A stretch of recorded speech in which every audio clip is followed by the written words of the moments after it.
Madam এখন সেজে গুজে রেডি, ম্যাডাম বার হচ্ছেন। কিছু বলবো না, তুমি বলো কোথায় যাচ্ছি। কি হলো? এখন অডিশনে যাচ্ছি। কিসের অডিশন? হ্যাঁ, দিদি নাম্বার 1 এর অডিশনে যাচ্ছি এখন।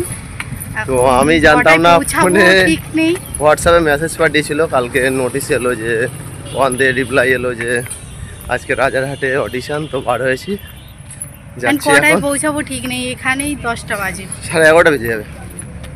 ওকে, গিয়ে দেখা হচ্ছে। ফাইনালি আমরা চলে এলাম অডিশনের স্টুডিওর মধ্যে। ভিতরে ঢুকেই মোবাইলের মেসেজ দেখিয়ে ওখান থেকে ফর্ম নিতে হলো, ফর্ম টর্ম নিয়ে ফিল আপ করে রেডি। এখানে তো ক্যামেরা মানে অ্যালাউ নেই, মোবাইলে সেলফিও অ্যালাউ নেই, কোনো রকমের সাইডে এসে লুকিয়ে লুকিয়ে ভিডিওটা করলাম। আর আমাদের ম্যাডাম তো খুব নার্ভাস ফিল করছে, তো জানি না কী হবে। তো আর এখানে পাশে একজন অডিশন দিয়ে এলো, শুনলাম অডিশন দেওয়ার 1 থেকে 2 মাসের মধ্যে ডাকে। তো এখন যাবে, আমাদের টোকেন নাম্বার হচ্ছে 26, এখন চলছে 22। তো তোমরা সবাই প্রে করো যেন সিলেকশান হয়ে যায়। সিলেকশান হয়ে গেলে দেখা হবে জি বাংলা দিদি নাম্বার 1-এ।